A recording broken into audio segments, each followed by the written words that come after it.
What happens to a woman's body when it no longer exists? A main source of estrogen progesterone is suddenly gone while leaving our body. Our body is really fighting it. So now I'm looking at those fine lines. I'm looking at a little bit of belly fat, joint aches. Most of us focus on these symptoms and then they die down over time. But what happens beyond that? Having to look at menopause, the different lens also started off because despite doing everything, I saw changes in my cholesterol, blood pressure, bone health, and I was like, I have done everything, and if this can happen to me, then what's happening to the average woman? Yeah. What are those symptoms that we never relate back to menopause? Once estrogen goes away, it's like a Pac Man game. You know, it's getting eaten into, in simplistic terms, much faster than it's being laid. We're losing density much faster just before menopause and just after menopause. So in that 3 to 5 years, we can lose as much as 15 to 20% of our bone density. What is the role of hormones with insulin resistance? Most of us again don't correlate that estrogen, progesterone, they help us in regulation of blood sugars. These are all systems. So you touch one, all of them are changing in some form. The body is an entire unit. So everything that we're watching on women need to strength train is what we should go after. Absolutely. There is a role for cardio. Low dose vaginal estrogen, I think it is like the most powerful thing for women because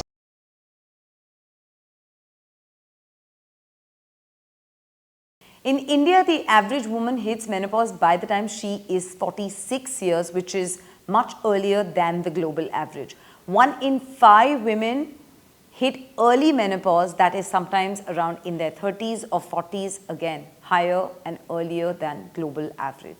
Yet 60% of them go through without any medical support at all. We've heard so much all over social media and on the internet, but really what is the source of decision making of whether we want to take a particular course of route to treat this or let it go untreated and do it just the way our grandmoms and moms did it? Do we even need to talk about it? Is it a conversation that you have been discussing in a whole lot of conversations with other women on and off? These are the conversations that you have been discussing with your friends online or offline. Today we have with us Dr. Sukhpreet Patel, OBGYN and the founder of Menopausewize, with an experience of over 25 years in women's health. So let's dive straight in. Welcome to today's episode. We're very excited to chat with you, Dr. Sukhpreet, and I'm so happy that we got enough time to catch up before we actually got talking in this episode. And for everyone who's watching, listening, huge admirer of your work, been following it on Instagram ever since you began. And there's just so much respect because I believe that you're not just influencing all of us, I think you're empowering us with knowledge. And we always believe at Kidsstoppress that we want to empower our parents and the women, especially who are following us, with the right knowledge coming from the right source and somebody who's credible. So I'm just so happy to have you here with us today. So look forward to a chat, which very few want to actually chat about. Well, thank you so much for having me here. And I think, we agreed on so many things. Principally, the main theme being empowering as opposed to just influencing. And I think we work in parallel worlds with the same goal. So excited to be here. Amazing. Tell us a little bit, I'm not going to jump on to the M word of talking about menopause straight away. I want to talk about the importance of menstruation in a woman's life because I feel that is often forgotten and we never understand why it happens to understand that when it no longer exists, what happens. I think that's such an interesting conversation. And I think I will come to the M word, but more towards midlife than menopause. So let's, reserve the M word for even midlife. But talking about, the menstrual cycle and thinking about it just as a function for reproduction, it changes when you don't have it anymore. And today we have enough evidence to prove that the hormones, estrogen, progesterone, testosterone, which we immediately, as soon as we think about them, we think about sex hormones. Female hormones, estrogen, progesterone, male hormones, testosterone. And of course, they have different functions in both men and women. But the important thing is, people globally are trying to change that nomenclature to say that, hey, women do have estrogen, progesterone, and testosterone. Men also have estrogen, progesterone, testosterone. The ratios are different. Right. And all three hormones have functions all over our body. And we shouldn't be calling them sex hormones.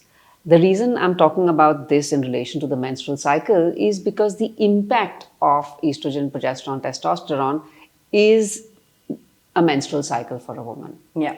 And she's not looking at the rest of it. She's not looking at how estrogen, just by existing in her body during these reproductive years, as we call it, is protecting her heart, is making her skin glow, is taking care of her hair, is making her bones strong. She's not thinking about it till it's gone. And most of us are not even thinking about it after it's gone. Right. So the menstrual cycle, its importance is not just for pregnancy. Yes, one of the effects of these hormones is that we get cyclical bleeding or acyclical bleeding, depending on what's going on in your body. But these hormones are beautifully protecting us while we are young. Amazing. Yeah. So it is impacting the heart, it's impacting the hair, skin, bones, Brain, everything. everything. And little did we know that that's what it's actually doing. Right. What happens to a woman's body when it no longer exists? Like what will be, so we know it's protecting these. Failing which, what would be the symptoms? So I like to first, for someone to visualize it, I want to offer a simple sort of visualization exercise. Because it's easier to visualize it in men. Yeah. Imagine if a man underwent castration. Suddenly his main hormone, testosterone, that's creating drive, that's making him get up and go. Sexual part is one part, but it's working on so many different aspects. Yeah. Now it's suddenly gone. And we think, oh my God, ouch, that must be so awful. Yeah. Right?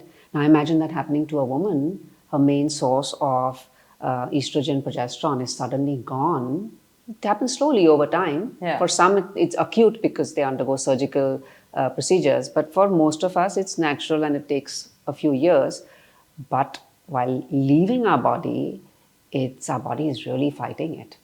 So it is now suddenly estrogen that's working on my brain, that's working on my heart, that's working on my bones no longer exists. And it doesn't, it's no longer helping my skin to stay as elastic as it did. So now I'm looking at those fine lines. I'm looking at a little bit of belly fat. I'm looking at joint aches. I'm looking at hot flashes, which everyone is pretty, cognizant about. But hot flashes go much beyond just hot flashes. There's a woman who can't sleep because she doesn't have enough progesterone. And the important thing is beyond. Most of us focus on these symptoms and then they die down over time. Yeah. 2 years, 3 years, sometimes it's 10 years, it depends. But what happens beyond? And 20 years down the road, when I have a hip fracture, I'm not correlating it to menopause. Right. When I have that heart attack at 65, I'm not correlating it to changes at menopause. Yeah. And I think that needs to change. We need to look at 20, 30, 40 years down the road and see what estrogen, progesterone, testosterone deprivation is doing to our entire body. Right. Before we move on to a large part of this segment, which is going to be so amazing and interesting, tell us a little bit about your journey, and from somebody who's always been born, raised, studied, practiced in India, to now talking only about the M word and setting up Menopausewize. For me, menopause was something that happened at the age of 46. Symptoms started at around 43, 44, just mild irregular cycles. I was running an IVF clinic in Mumbai that time, and very peculiar things started to happen. Of course, the hot flash, hot flashes they started with anxiety because the first time I had it, it was, is this a hot flash? And I'm wondering, I have this gynecology degree and look at me, I'm still wondering if this is a hot flash, right? And then when they started picking up, I developed my own technique of staying calm through them and, saying, hey, it's going to last for 60 seconds, enjoy the ride. So I, sort of gaslit myself in saying, it's okay, let it pass.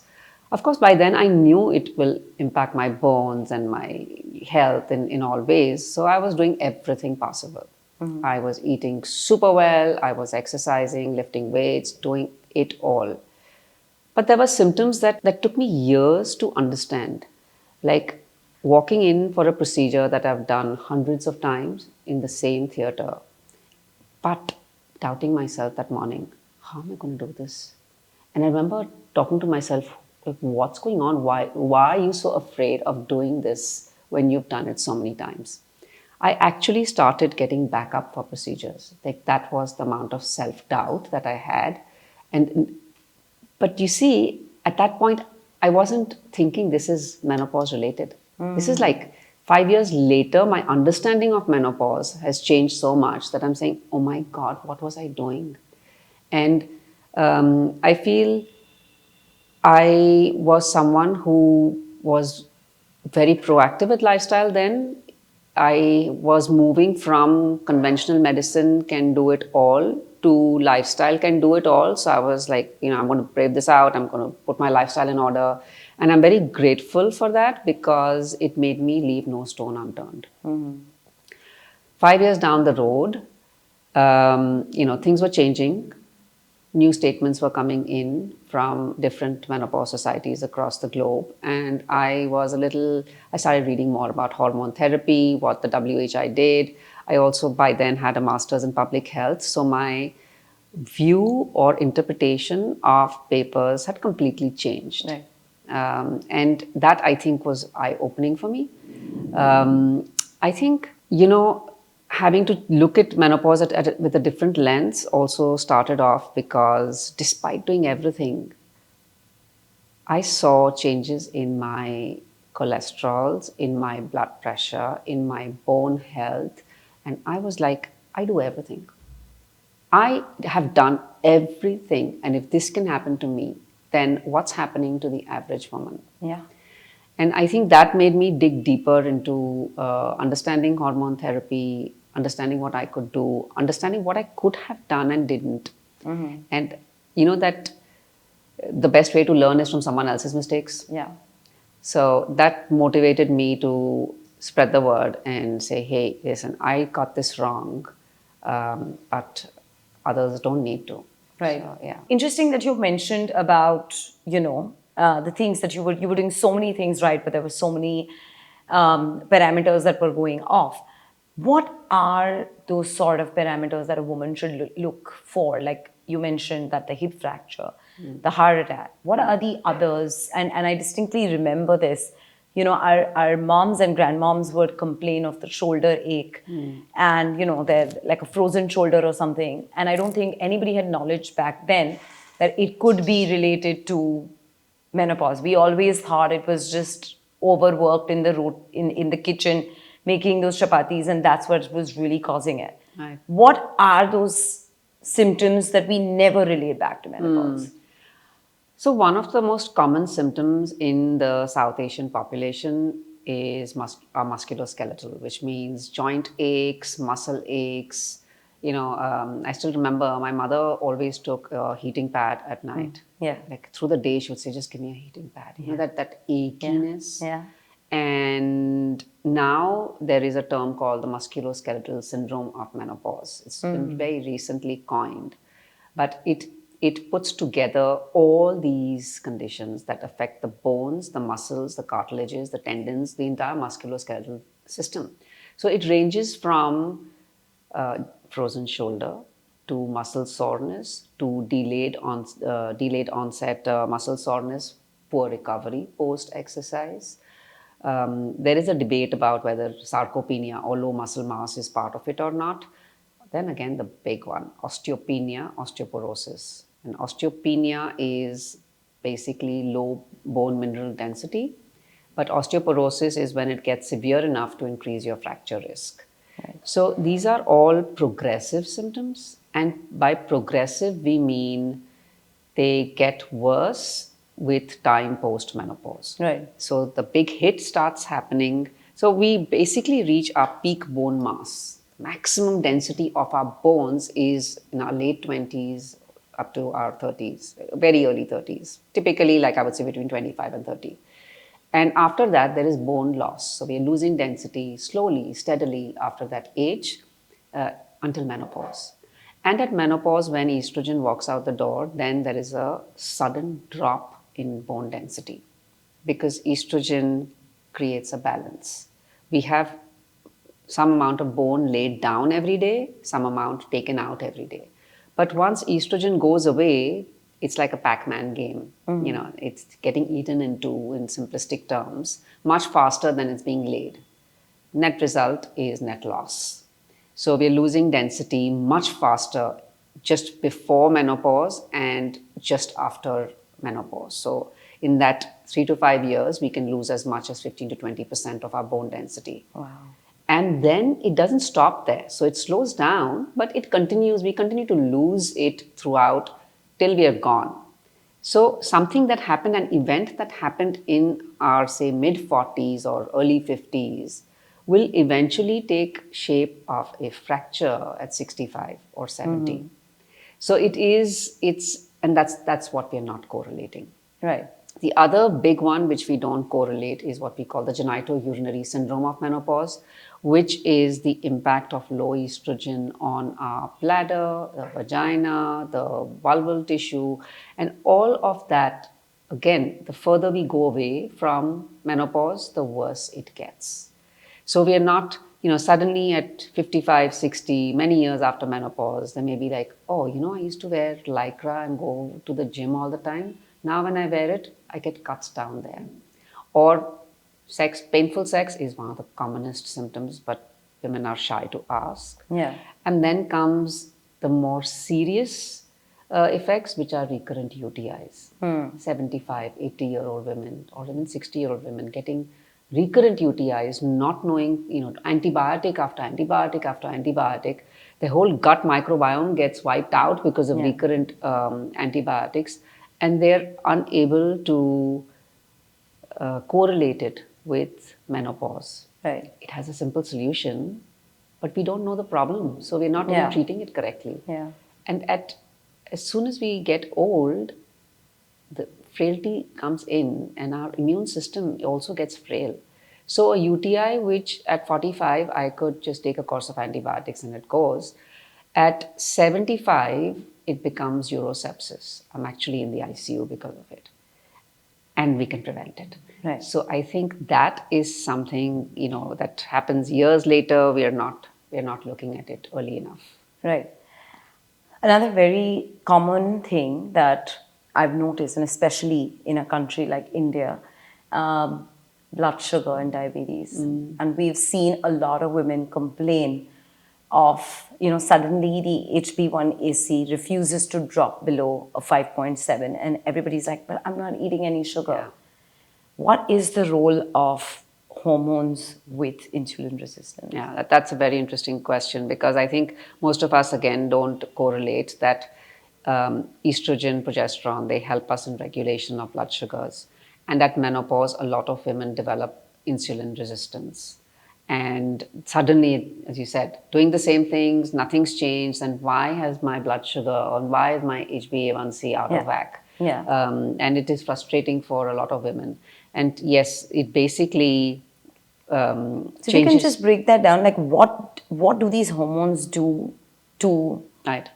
like just for a layman to understand the role of hormones with insulin resistance? Right. So insulin resistance basically means, let's just say in very simple terms, there's like 100 glucose and I need 100 insulin to take care of it. It's very crude. This is not the exact ratio. Basically, I eat some glucose. It could be in any form. Insulin is thrown out of the body, and the insulin consumes the glucose.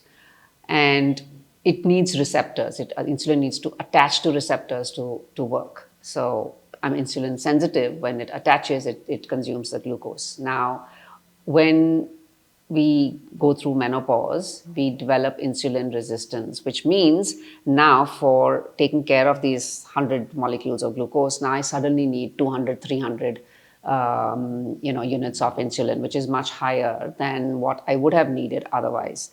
Now, it basically means I have so much more insulin floating around. Yeah. Yes. So the first thing is, after a certain while, my body can no longer take care of it. That the same 100 molecules of glucose, I've thrown out insulin, but now no longer can that insulin even take care of that glucose. So glucose starts to rise. So how was the estrogen protecting this? Okay, so when estrogen is changing, it is going to change our receptors. Okay. It is going to change the way, the basic biology of insulin resistance is that there can be a problem at the receptor level in which insulin has to attach to the receptor and hence then work. And if that is not happening, my body is going to produce more and more and more insulin. Yeah. So there are two parts to this. And I feel like when we talk about insulin resistance, we are only looking at diabetes. But as a gynecologist, and that is typically an endocrinologist who will look at it from that angle. Yeah. As a gynecologist, I am looking at what is the extra insulin doing. Yeah.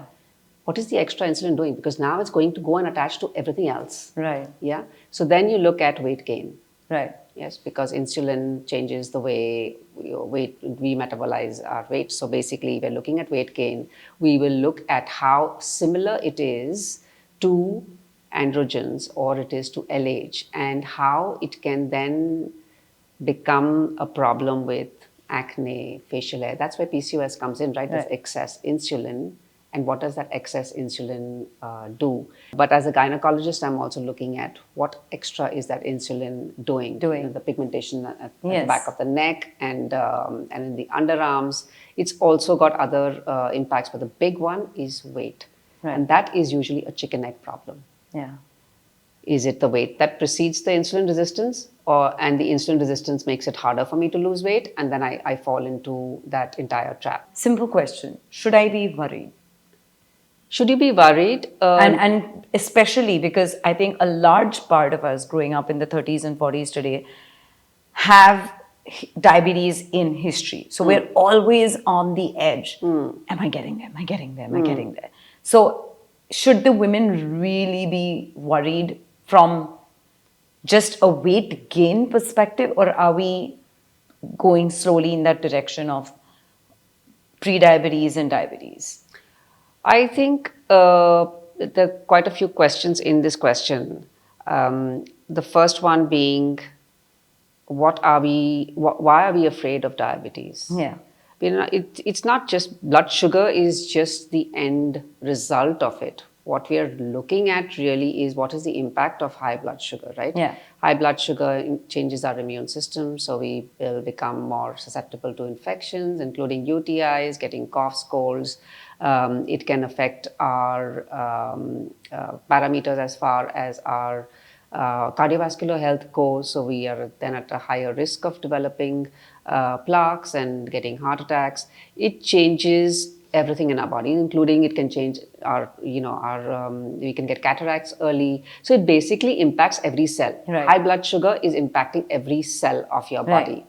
Now, if we look at that, then that is a problem. If it doesn't hit you today, it will hit you 10 years down the line. So we definitely need to be not worried, but concerned, monitoring your glycosylated hemoglobin every, we typically do it every 3 months. So making sure that at least the trend is not going upwards, because we do see at perimenopause, the trend line is upwards, and then it kind of stabilizes. But it is this trend line which one needs to follow really closely, because you can say, hey, I was always a 4.8. And now I'm looking at like a 5.2, and then this month it was 5.5. And you're looking at a trend line that's going upwards. The thing about weight, I feel, is we concentrate too hard on weight and less on body composition. Yeah. And that is something that I feel we need to change that. We need to change that. Putting on weight is bad for us. Putting on fat is not a great thing, especially when we are talking about visceral fat. And at menopause, perimenopause, you typically see women complain of belly fat. Now, belly fat is different from the fat inside, which is visceral fat. But belly fat is nature's way of holding on to some estrogen, because we produce a weak estrogen called estrone in fat. So it is trying to produce some fat. And that is something that becomes a sort of a signal to women that, hey, something's changing in my body composition. One of the common ratios that we use is the waist to hip ratio, which is 0.8, 0.85. Different places use different, it's approximately 0.8. Basically, narrow waist and wider hips are the lower the ratio, the more protected you seem to be. And once it crosses that, then you are what they call android distribution as opposed to gynecoid. And android distribution is an indirect indicator that you have probably higher visceral fat, which means your cardiovascular risk is higher. The important thing is, how is this fat distributed? Right. And how is your body weight distributed? Because someone with a BMI of, let's say, 23, the 167 centimeters and let's say around 63, 64 kilos, they're falling in the normal BMI. They're falling in the normal BMI, but now they have a wide waist, and they have basically fat distribution is around the waist, and body composition wise, they have a body fat percentage of, let's say, 45%. As opposed to someone who has a higher BMI, let's say even 5 kilos more heavy, but has a body fat of 28%. That means this person is more muscular. Right. So I think that is really important. We get so tied up with that weight, as opposed to looking at muscle. And muscle is such a huge glucose consumer that if one wants to actually reduce their blood sugars, then you know what? Just increase the amount of muscle you have. It is a guzzler. Right. So automatically blood sugar tends to get better. So everything that we're watching on women need to strength train is what we should go after. Absolutely. Absolutely. There is a role for cardio, and I feel like that is not talked about enough from a longevity perspective. Like zone 2 training is good for certain parts of longevity, and then we are also talking about sprint interval training. Yes, the new Japanese trend that's doing the round, where you run for 3 and then you slow down for 3. Yeah. I mean, everybody's talking of that of late from a longevity perspective. But more than that, I think we need to look at efficiency. And, how efficient is my exercise protocol? And, there is no all or none. Yeah. If you can do 5 minutes, do it. If you can get up in the middle of your office and do 10 body weight squats, do it. Do what you can do. Take the stairs. Do whatever you can do. Start where you are. The other thing that I find women get intimidated with is when we tell them often, you have to lift heavy. Just go lift. Yeah. Get started. Yeah. Forget the heavy. Do something and come back. Yeah. Because if you're not, just by telling me you have to lift heavy today, I'm actually like going into inertia with the thought that I have to lift heavy. Right. But a common trick that I play with myself is I tell myself, just go do 5 minutes today. Go do some time pass and come back. Check the box and come back. And I think cheating yourself is a great way to get started. Because once you warm up, then you're like, what the hell? Let me just do a little more. I think that's a great hack. Yeah.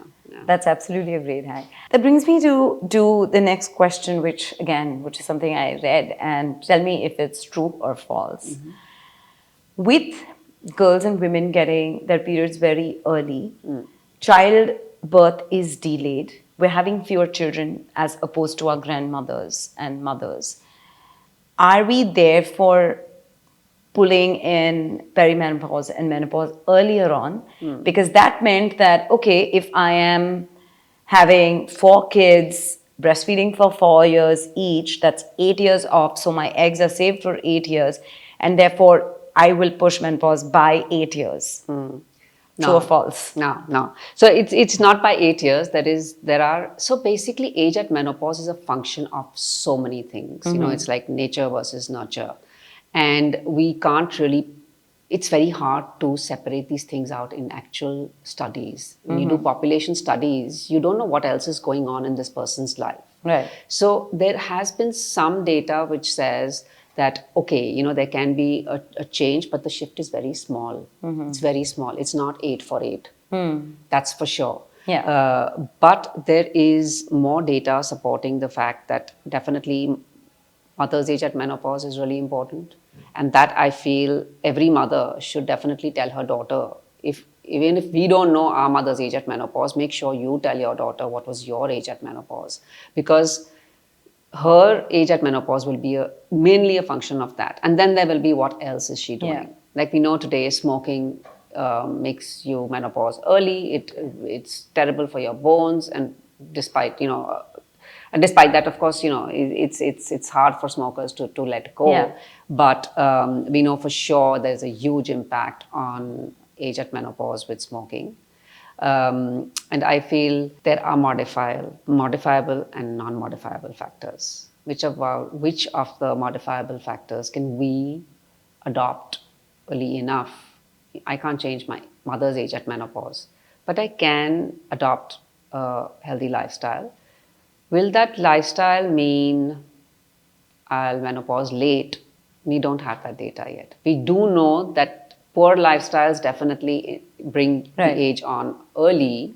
Whether living healthy will push it down, not sure. But it will definitely smoothen the journey beyond. Right. And that is something that, you know, we've not been trained to think about health span. We've not been trained to think about our 60s, our 70s, our 80s, of becoming centenarians. We have not been trained to think like that. And if we change that lens, I think we'll start living very differently. Yeah. Knowing that I have to use the same set of teeth for another 50 years inspires me to brush them. Right? But we are not trained to think that the same set of bones and teeth, they're not going to grow back. They have to last. So like, I will not miss a day of flossing because I'm like, I have only these teeth left. So I think that needs to come in earlier. That sense of preservation. Yeah. I'm so stumped by that statement. We actually always think of it as, we never think of preserving. We never think that, oh, you know, we always think like, oh, if it goes away, it's okay. Like I've seen grandparents or parents, so it's like, okay, we'll get an implant. We are thinking of solutions. We're not thinking of the preventive in any sort of way. So that actually kind of blows my mind to think of what you've said is we've never thought of it. So we speak so much about women's health between 40 to 55 now. That we're not thinking what happens beyond that, right? We're so focused on, in fact, I think the problems are going younger, if not older. I mean, I don't think any of us thought that, women's reproductive health or women's health in general would be concerns in their teen years or in their early 20s. Like we didn't know of a concept of PCOS, PCOD when we were growing up, or even thyroid for that matter, or maybe it just went undiagnosed. But to think that so many teens are going through that brings me to, what are we doing wrong that we're seeing all these issues come very early on into our lives? So if I had to choose one thing, I would say we're not moving. I interact with a lot of children, young adults, like 20, 25, and they are so proactive with going to the gym because they want to look a certain way, whether it's boys or girls. But there's no movement. There is just no movement. So you may spend a lot of time in building muscle, but the trick is when they're in that gaining process, they will like eat like ridiculous amounts of calories and like, I'm in that whole gain phase. And then they want to cut. They face such problems while cutting because while cutting, they are cutting out calories. So what happens is when you cut out like a large amount of calories, obviously your response when you're going to the gym, it suffers a little bit. And you're then struggling to lose fat because ultimately fat loss is an equation. There is calories in, calories out, right? And if one is cutting out, then there is some amount of muscle loss as well because the muscle is also not being fed at that time. But I always feel, why don't you just move more? Yeah. Because when you move more, you're using that muscle. So then at least you don't lose leg strength, but you're still creating a deficit. And it doesn't appeal to many people because like I have seen, like I used to coach people earlier with lifestyle, and I used to see the lowest step count I have seen is 504. Wow. What is 504? That is just me going to the bathroom and back. Yeah. Right? So we are just not moving. And I feel if we start moving, most of our problems will be gone. Then we'll be left with a set of real problems. Yeah. Like we are taking the car everywhere. We're not taking the stairs anywhere. Convenience is an inconvenience. Yeah. Because just the convenience of not having to buy my groceries means I will not be lifting that weight twice a week, means I will not be walking to the store twice a week, and interacting with my food, picking up what I really want. So at multiple levels, I think we are failing in that respect. And I feel India bears a really big burden because we are women especially. Like in fact, WHO has given a warning, I think it was a couple of years ago, that India has the highest rates of inactivity. And 60% of women are not even meeting the basic criteria of movement on a daily basis. We are expected to be, this number will probably go up to around, I think if I remember right, it's like 70% by 2030. That is crazy. All we need to do is move. So when we talk about lifting and we're looking at all of this stuff on social media and saying, go to the gym, lift, I'm saying just move. Yeah. So, like there is so much we can do, but we are not. Right. And if we encourage our girls to move, and I'm just going to focus on women right now, if we encourage our girls to move, they're less insulin resistant. And then they are better equipped to deal with even junk if they eat it. I'm not endorsing eating the refined carbs and sugars, but all I'm saying is that we've got all of this food around, we're putting it in, and we're not moving. So it's a double whammy, right? Okay, the next one up, of course, I think the common symptoms that women mention is lack of sleep. And I just see other women prescribing magnesium to them like it's vitamin C or it's like an aftermint. And then they're like, you'll be sorted, don't worry. Yeah. And the other one is on, the other one is on, that was the one, the parent result. Yeah, so we're just talking about, you'll be fine. Yeah.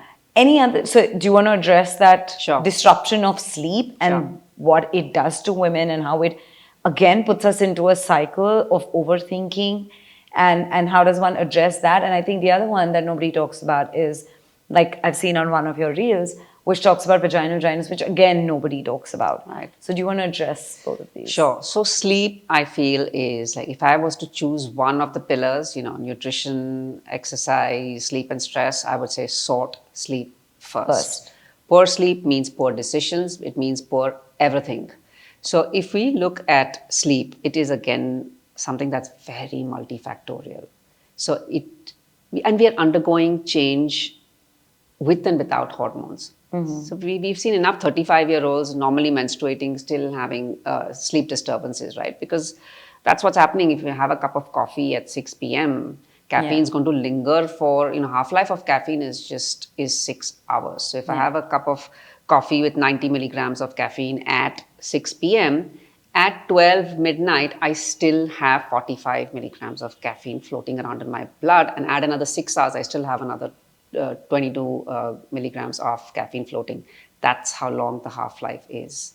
So typically I will over caffeinate till 12 and then there's cold turkey, because we have to look at sleep is a function of everything that we did for 12 hours before that. Yeah. Everything we're doing is ending up in disrupting our sleep. Yeah. So to look at it as a function of many things, not just magnesium, is really important, because you can have like a truckload of magnesium and you will still not sleep if you've not done everything else. We're looking at screens at night. Yeah. And like my kids always joke around that they will say, I don't keep the lights on after 7. So I will move around the dark if I have to, but I don't have lights on, or like really a dimmer somewhere. And they are so afraid to tiptoe around me because they're like, don't show the light, she'll get angry. So, but that's the thing, right? Because the signal for melatonin secretion is dim light. That is nature's beautiful, flawless way of putting us to sleep. Yeah. And then by having these lights on at night, when I never go to a supermarket in the evening, because it means I am not, I'm going to come back wired. And so the point is that we sometimes do these anti-melatonin activities. I call them anti-melatonin, and then we take a melatonin. So now how smart is that? Yeah. So simple things that we can do: sleep hygiene. Make sure your caffeine is away. Keep yourself calm. Don't check your emails after a certain time, because that creates anxiety, right? There's this constant need for information. Put on some blue light. Basically, if you have to just take care of the basic screen and stuff, magnesium definitely has a role. Most of us are magnesium deficient, and there's no real harm in taking magnesium. Like, okay, that minimum dose of magnesium glycinate, take it and just see if it works for you. So there's no harm, because it is over the counter. Most women won't have any side effects to it. So that's fine. But also look at everything else. Yeah. And what else is going on in your life, right? Like sometimes you just need to do some breathing and fall asleep. Having said that, at perimenopause, when progesterone starts to play a little bit off, and progesterone going off is usually early, and the basic signal for progesterone secretion from the ovaries is ovulation. So if you look at a 28-day cycle, a woman is ovulating close to around the 14th day. Let's just talk about typical cycle. Yeah. 14th day she ovulates, the ovary gets a signal, produce progesterone. And progesterone goes up and then it falls. And it is that fall which induces a period. Now, perimenopause, I like to describe it as the opposite of adolescence. So adolescence, she's just entering and she's just starting to get her cycles. Some are ovulatory, some are anovulatory, where ovulation doesn't occur. So typically we'll tell a girl, young girl, doesn't matter, 2-3 years if you don't get your cycles regularly, don't worry about it, it'll stabilize.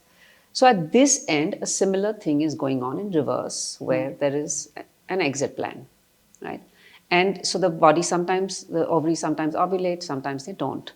And when they don't, we don't have that signal to produce progesterone.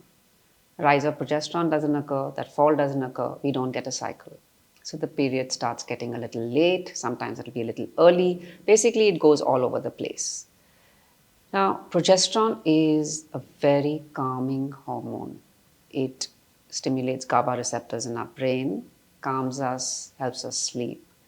So typical complaint at perimenopause is I wake up at 2 a.m. and worry about things that, I didn't go to the bank, did I switch off the gas, things like that. And it's very characteristic. You can take magnesium, may help you, but the problem is progesterone, right? The other problem is, people overdose with melatonin at that time because they think it is a solution. Take melatonin and it'll solve the problem. Melatonin as a function only helps us to fall asleep. It does not keep us asleep. So its half-life is so short that you take it, it makes you fall asleep. So it's great for someone who's like fighting jet lag or just wants to sleep a little earlier for a short period of time, like 1-2 days, and then you're back to normal. But it's not going to keep you asleep. So you can take people are taking like 10-20 milligrams of melatonin, where actually the dose is really small. Like one should explore with just like 1.5 milligram.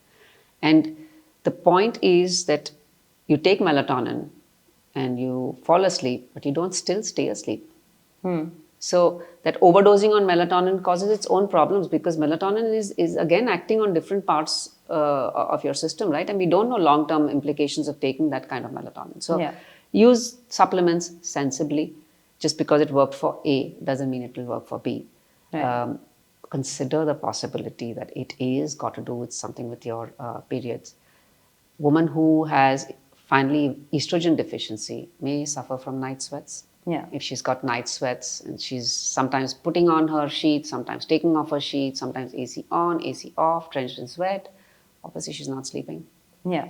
And you go down a few more years and she may develop what we call the genitourinary syndrome of menopause, during which the whole bladder and vagina become a little, there's some dryness there.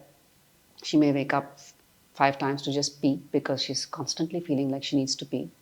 Yeah. So look at the number of factors that can impact sleep. Right. Some of them are in our control and we should just get them out of the way. And then look at what else is there. Right. So I feel like, things like these, one needs to be diligent with logging. Right. Actually journal it. Yeah. Because only you know your body. Right. You will figure out what's working out for you. Right. Right. But very interestingly that you mentioned so many things, and I think our moms and grandmoms didn't know about it or didn't have access. Today we have access and knowledge, but I think that knowledge is so scattered about HRT or hormone replace treatment that do you want to just break it down to a bare minimum for us to understand what it is, what it does, possible side effects or not, and why you recommend it or not? So, the term HRT or hormone replacement therapy, very recently there is a shift in nomenclature and they're addressing it as menopausal hormone therapy. We don't always use only drugs for only FDA approved indication. Estrogen and progesterone. Now, if we look at, how do we use it?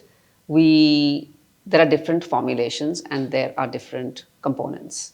A woman who has a uterus requires estrogen along with progesterone, because estrogen alone can cause her endometrial lining to what we call hyperplasia, become hyperplastic, and then develop into endometrial cancer.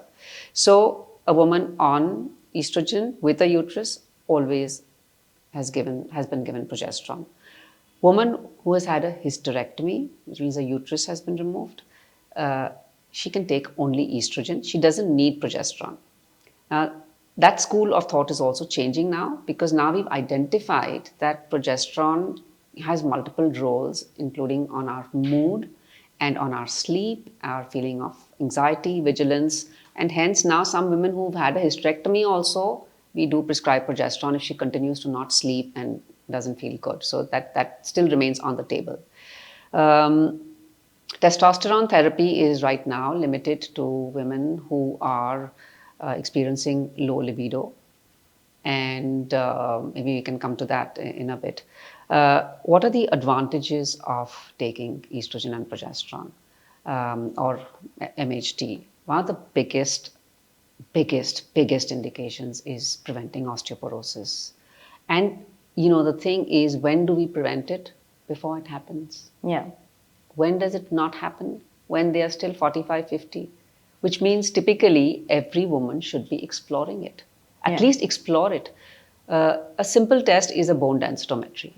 It's accessible most places. It's not very expensive. One can get at least a basic one done to look at their spine, their hip. These are the common areas of fracture. Some scans will also do your forearm and other parts. But the point is to get an idea, where do I stand today? And if you are already osteopenic or not, your bone mineral density is not that great, it's definitely a great indication to start off hormone therapy by a few years of time. A common question that I hear is, but for how long can I take it? Yes. We don't know. We don't know yet, but we are looking at data coming in.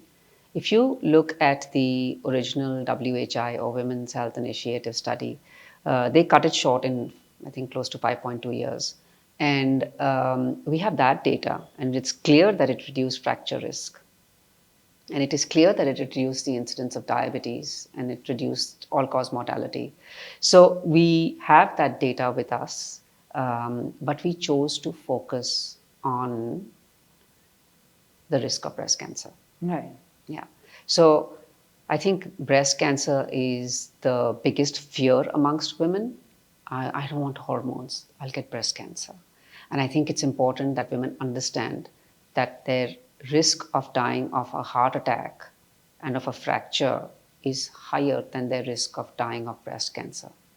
So if there is, look at it differently, the risk of breast cancer, lifetime risk of breast cancer amongst women in the UK is 1 in 8. That risk in Indian women is 1 in 29. We are so far away from that data, right? If you look at trends, breast cancer risk trends, it has been steadily increasing in India. Yeah. We've not been prescribing hormone therapy. How are these women getting breast cancer? They're not getting it because of hormone therapy. They're getting it because they're doing everything else, right? Breast cancer, again, like sleep, is a function of many different things. If you look at it, the amount I exercise per week, my body weight, if I smoke, if I drink, whether I do night shifts, all of this impacts my risk of breast cancer to a degree equal to or much, much, much more than my risk of taking hormone therapy. And if we look at it in that sense, hormone therapy is just one bit of the many factors that can increase my risk of breast cancer. Am I taking care of the rest? The rest is all modifiable. Why am I not doing anything about that? So I feel like if we look at the trends, and that is an eye-opener, why is the risk of breast cancer in Indian women steadily going up, especially in urban areas? Right. It is going up because we are not doing everything. The lifestyle combined with Indian women taking HRT, will it accelerate the numbers of 1 in 29? I think that's a very interesting question. But if you look at old data, because right now we don't have that data, but if we look at, let's just go back to the WHI. And if you look at their follow-up studies, which were published in 2013 and 2020, what they really found was when they categorized these women into different age groups, between 50 to 59, 60 to 69, and over 70, they've then started focusing on women between 50 to 59, because that is closer to the natural age at menopause, when women would actually start hormone therapy. And if you look at that data, the risk of breast cancer in that group with those drugs, and those drugs are not the drugs we use anymore. Yeah. I usually say that it's like saying that whether you use ghee or kerosene in your khichdi vagar, it's going to taste the same. No, they're different. Just because they are oil, it doesn't mean they have the same function and the same impact. So even if you take the old drugs, which they used in the WHI, the risk of breast cancer in women between the age of 50 to 59, there were only 6 extra cases out of 10,000 women per year of use.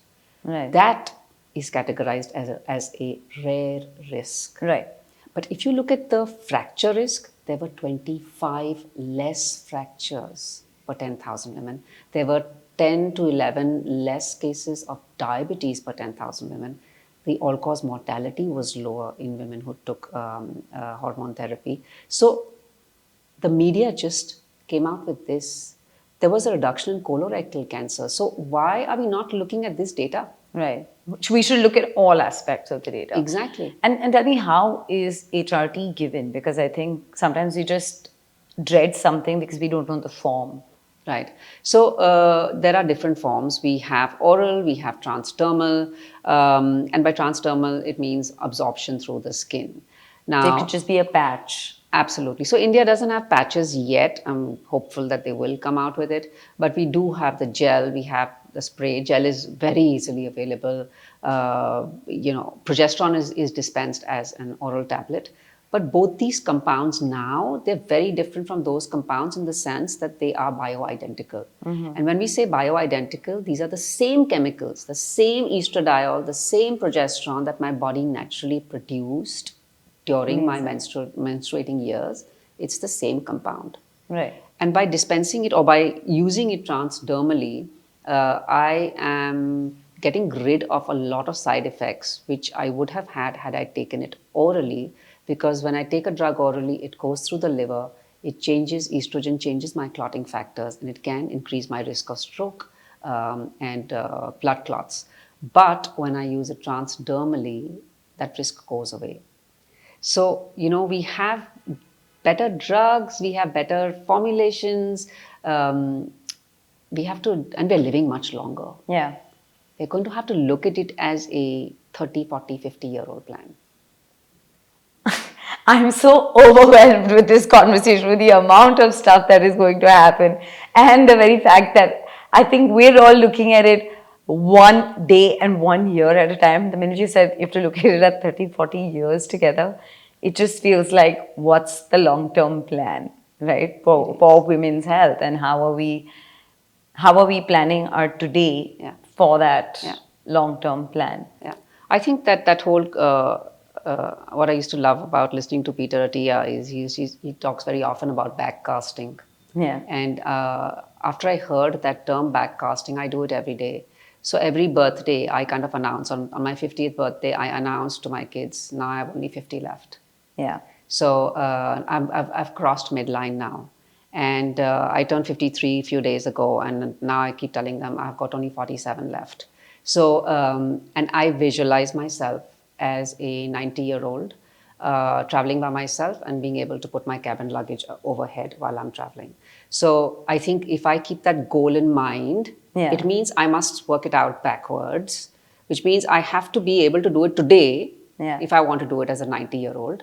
And then I'm keeping a 10-year buffer where stuff will happen and there will be a decline. But till 90, I am not taking no for an answer for that. But I think we need to look at long-term plans. I love that. I absolutely love that. And I didn't know that I was doing it in very many different ways, but now I have a term to that visualization. So I really like that.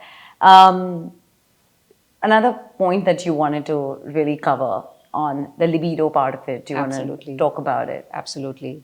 I think we don't even, as Indian women, we don't even think it is one connected. We don't even give it the importance that it's due, because it's never what we want. Yeah. So I'd love for you to talk about it. Yeah. I think culturally we've been sort of, conditioned to just not ask for sex. Yeah. And it's only on demand. Yeah. But come menopause, a lot changes, because once dryness sets in, there is pain, then there is fear, then there is not wanting.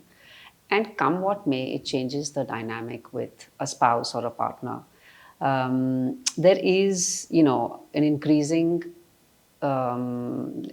prescription of Viagra. So we are definitely increasing demand over there and then not taking care of her desire. So I keep thinking, are we really creating monsters now? This is so unequal, right? Yeah. Or then we are promoting having, a younger woman in their lives because someone needs to want it. Yeah. Right. Or then a woman's going to continue to have it without wanting it. Yeah. Right. Now, the thing is that A is this whole biological part of it. Like, don't want because it's too painful now.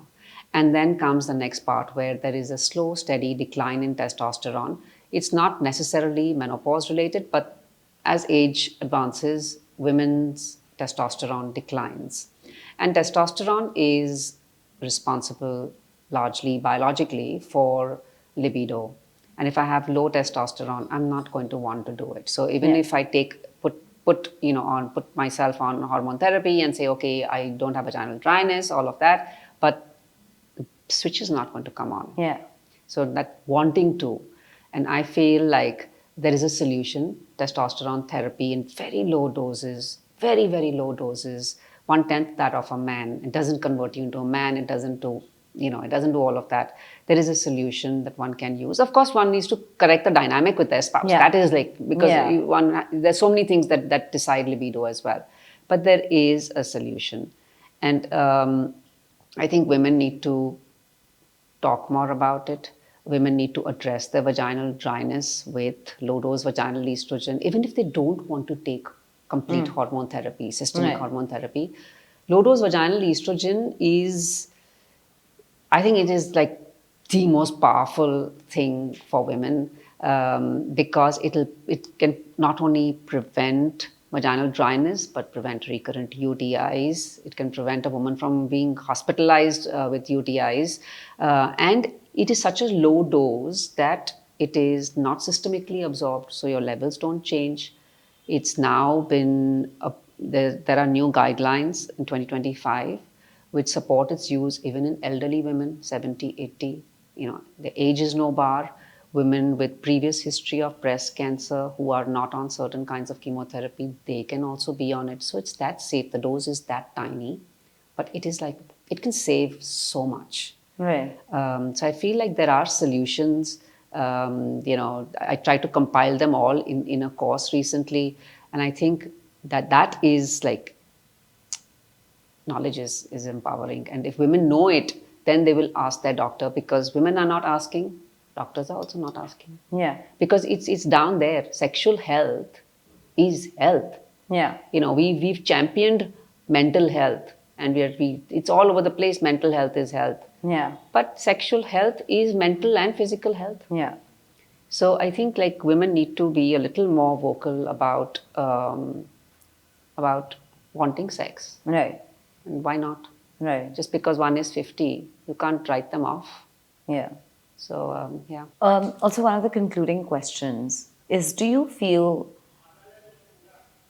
we're playing too much with everything in women's health? Like we want to delay the menarche, we want to delay pregnancy, we want to freeze, we want to balance hormones, we also want to take care of peri and menopause. So are we trying to fix everything and think like we're going to get it right and playing with nature at any point in time? This is a question that, like, if nature had to define its course, it's already doing it. Are we just tempering too much of it to suit our needs at different points in time? Yeah. That's a question that I played around with for very long, because I think it's important to understand why I want to take hormone therapy, why I don't want to take it, etc., etc. But just to put it short is, if nature had it its way, we'd be going out hunting for food, we'd be dying at 50, we'd be constantly pregnant and would have a very high infant mortality rate. That is what nature designed. That is what nature designed. Nature did not design Instagram, and it did not definitely design motor vehicles. And I think, there is a lag. There is a lag between what we are doing and what nature designed. It definitely is. We hear very often about there being women getting pregnant at 45 and 50 and all of those ages. And we forget that, yes, we are getting married later, we are having children later, but the clock is still stuck in evolutionary times. Yeah. We haven't changed in that respect. So we are still hitting menopause more or less the same age. That means our eggs are getting depleted at a certain age. Right. So that's the only place where I feel that I'm not saying don't get married late, don't freeze, don't use the tools that you need to use. Yeah. You use every tool that you need to use, and I think there is some wisdom in that, because at least you're acknowledging that, listen, nature's design is that, if Indian women become menopausal at 46, their fertility is declining rapidly after 35. Yeah. So, okay, you know what, 30, you don't have a partner and you can't see it in the pipeline, talk about freezing. Talk about it early enough. That is acknowledging nature and your limitation. I think that there is wisdom. Yeah. The next question is, should I be taking hormone therapy? Is that against nature? Yeah. And that, again, if you look back just 100 years, the average lifespan of a woman was just 52. she wasn't going beyond menopause. She was just Yeah. dying. And very few, like if you look at evolution, we weren't designed to go through menopause. We were designed to reproduce, die. That is the truth. Over years, we have started living more and more post-menopause. And therefore, only now we are looking at the consequences of living post-menopause. Yes. Yes. So I think like there is this whole army of women who want the whole natural thing. And, you know, I am big on lifestyle. I call it lifestyle. I don't call it natural because our food is also not grown naturally anymore, whatever you try. Right. So the point is, how much of lifestyle can you incorporate? That is a no-brainer. It is a non-negotiable. 4 pillars of lifestyle have to coexist. Hormone therapy is a choice. Yeah. Make that choice with your eyes wide open, understand your risks, understand your benefits. But this is non-negotiable. Yeah. You can be on hormone therapy and it reduces your risk of fracture. Reduces your risk of fracture. Doesn't mean it makes you unbreakable. Yeah. So women on hormone therapy can also fracture if they are not doing the rest. Absolutely.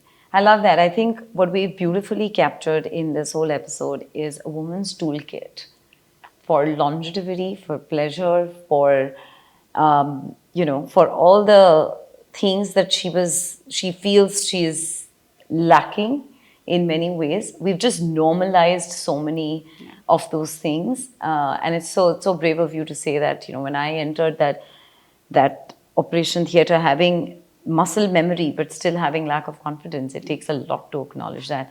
And I'm so happy that at the end of this episode, we've empowered so many women with the tools that they have, that this is what you have. Choose what you want basis what you're feeling right now. And it's okay to feel what you're feeling right now. Yeah. So I think that's beautifully put. Thank you so much. Thank you. Thank you. Parenting tips, celebrity interviews, recipes, conversations with experts, DIYs, and lots more.